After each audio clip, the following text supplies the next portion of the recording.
Okay, today we're going to be doing a South Park self-portrait on Photoshop. The objectives that we're going to go over today are basically to learn and master the different shape tools in Photoshop, learn and utilize the concept and of using the layer box, which means duplicating, rasterizing, merging, naming the layers. We want the student to become acclimated to the toolbar, options bar, and top menus in Photoshop.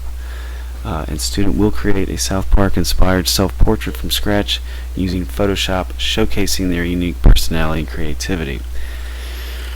How the student will be graded and assessed is the accuracy and authenticity of shapes to the template. I'm looking to see if the layers are named, they're correctly rasterized and correctly merged. There'll be a quiz in class on certain tools, options, and menu functions in Photoshop, and make sure that they create a unique self-portrait that resembles the student who made it. So to get started, you're going to open up Photoshop, and then you're going to open up the template that's on your desktop, and every student has their own folder on the network, so when they log in it'll be on the desktop. So File, Open, you click on Desktop, there's your folder with your name on it, and then you open up the template, and there we have Butters. Now over here is the layer box. This is where a lot of important stuff goes on. Up here is the options bar. Right here are the tools in the toolbar, and up here are the top menus. So what we're going to do first is we're going to make a head for Mr. Butters. So you have to locate the ellipse tool. The ellipse tool is towards the bottom. It might be underneath one of these other tools, so you might have to hold your mouse button down to select the ellipse tool. After you do that, you have to pick the color of the skin. So if I go up here to fill on the options bar, it's black. If we click on the black, it brings up your color picker. You could use these colors, which are fine, or you can click on this more advanced one, which brings up the color picker. Now you can try to mess with it until you get the right shade you want, or if you want to do Butters' exact color, all you have to do is move your mouse over it and see the paint roller. Click, it automatically goes to it. Automatically goes the color that's underneath. So whatever color you want to do, it doesn't matter for your skin. Well, it does matter, but you get the idea. So click OK. Okay, we don't need this anymore. Now I'm going to click, drag, and make my head shape. Edit, free transform path. Edit, free transform path. You don't have to be perfect because you can use this to make it so. To get rid of the bounding box, all you have to do is hit enter, and there's your head. So we're getting there. Usually when you make a shape, this little doohickey right here indicates you can make it bigger, smaller, and it retains its crisp edge. It's almost like a vector. We're not going to do that anymore, so we're just going to make it more edit friendly by right clicking and going to rasterize layer. It makes it identical to this one with the gray and white transparent background. I'm going to turn this layer off, and now I'm going to try to recreate the eye one at a time. So now go up here, change it to white, make your shape. That's your eye. Edit, free transform path, because we need to rotate it. See where my mouse is, the two little arrows, rotate it.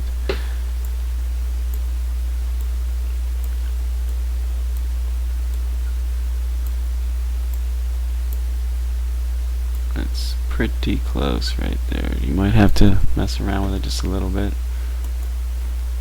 Apply.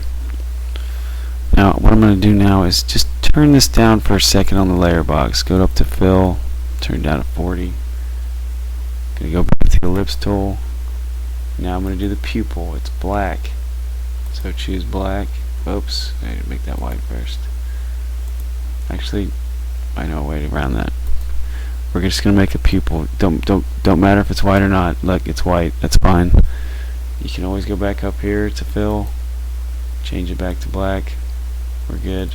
Now go back to the ellipse 2, turn that back up to 100%. So this is, look, 100%, 100%, 100%, 100%. That's turned off. So now what I want to do is I want to merge the pupil with the whites of the eyes. So I'm going to hold down Control so they're both selected. They're both selected over here. I'm going to right click, merge shapes, edit, undo, merge layers. Obviously I need to rasterize them first, so I'm going to go up here, rasterize layer, go here, rasterize layer. Now I'm going to try and merge them, holding down Control, right click, merge layers. There we go. So it worked. It's a little bit off, but that's fine. This isn't rocket science. So far we've made that if I turn off butters. Now, one of the most important things in Photoshop, especially when I grade these, is to make sure you label them. So right now we have ellipse 3, ellipse 1. Ellipse 1 is a head, so I'm going to double click over ellipse 1, type in head, go to ellipse 3, double click on it, type in eye. It's eye. Now instead of trying to go through the whole rigmarole of making that eye again, I'm just going to right click on the eye, duplicate layer, click OK. If you noticed, it doesn't look like anything happened, but it did. It just put it directly on top. If I go to Edit, Transform, Flip Horizontal, rotated it, except I want it over there. So I'm going to turn this back on, turn the head off, and now I'm going to use the Move tool, a tool that I use a lot, that we use a lot. Very top arrow, and when you hold down the Shift key in Photoshop, it moves in a direct straight line across. Right there. Turn butters off. Turn the head on. So far, this is what we've made. It's pretty close. It's pretty good. Pretty close to the template. I want to merge these two layers on the eyes. So hold down Control, select both eyes, right click, merge layers, and then instead of eye copy, let's call it eyes.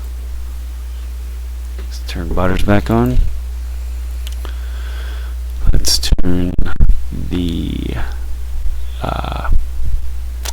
head off for now. Now you could do eyebrows like that, but that's kind of boring. We're going to do more realistic eyebrows. So what I want you to do is select the rounded rectangle tool. It's right there.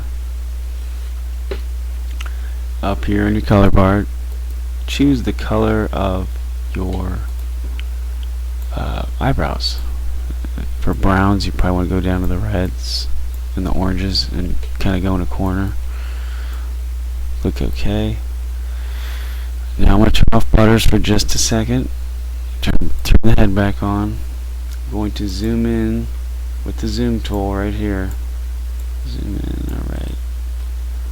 Go back to the rounded rectangle tool. I'm going to make an eyebrow like that. Okay, that's kind of boring. We could go to Edit, Free Transform Path, could rotate it. Oh, now he's angry. That's not good. I can rotate it back. Now he's hopeful. I don't know. Whatever you want to do. But this still, it's lacking something. So I haven't really entered the Enter key yet to apply this transformation. So instead, I'm going to go up here on the options bar. This is, it switches between free transform and the warp mode. So I'm going to go ahead and click that. What it does, it brings up this tic-tac-toe looking thing. This is a great tool to really change the shape. So watch what I do. I'm going to take this over here and see how it's transforming. Can make this more like a eyebrow instead of just a boring old rectangle. and it takes some getting used to. You have to get used to how it moves. You have to move. These circles are key, and you can move on a grid as well. So once you get it where you like it, then you want to hit enter. Now if it's still too big, I can just go to edit free transform path and make it a little smaller. Now in this case, I'm gonna be this guy's gonna be a little perturbed. So I'm gonna move that down like that. Hit enter. So you have an eyebrow. Now if we want to duplicate that, hopefully you remember how to do that. We go over here to layer box, right click, duplicate layer, click OK, edit, transform path, flip horizontal, use a move tool, move it over. And now this one I wouldn't do exactly straight across like the other one. Maybe we'll change it up a little bit. Edit, free transform path, maybe rotate it just a little bit more. Hit enter. Now we're going to select both of these on the layer box, right click, rasterize layers. Now we're going to merge them, right click, merge layers. Obviously we want to name these eyebrows.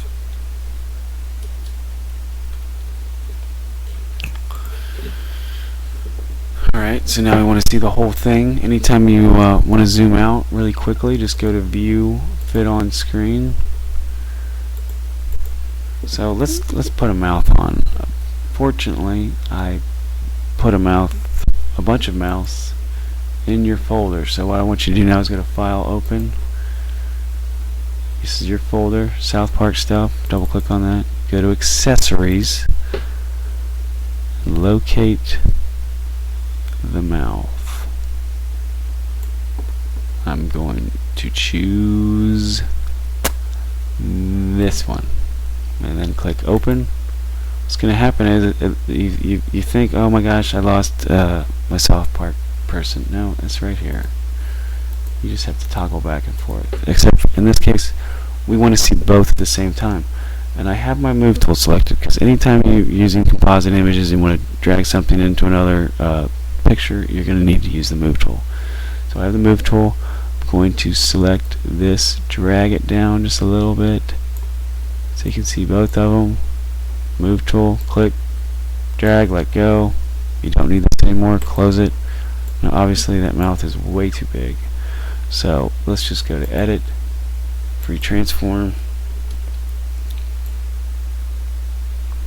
Make it the size we need and then move it into position.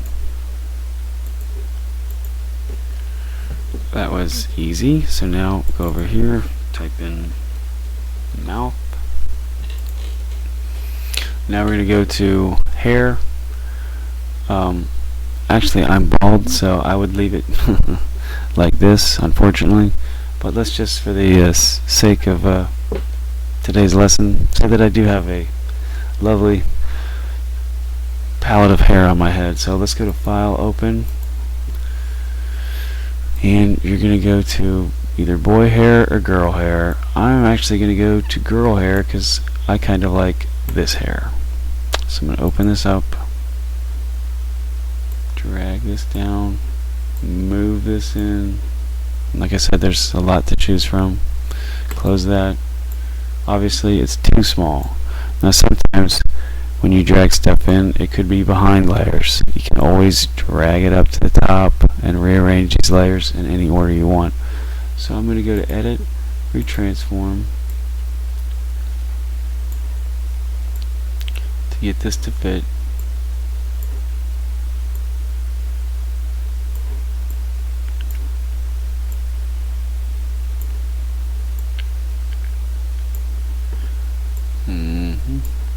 Right there.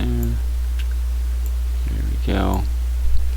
Kind of covers up your eyebrows, but that's fine. Some hair goes over your eyebrows. To apply that, you're going to hit Enter. If you ever want to change the color, this is what you do. Go up to Image, Adjustments, Hue Saturation, and then you just move this to what color you want. And this makes it brighter, this makes it duller, lighter, darker.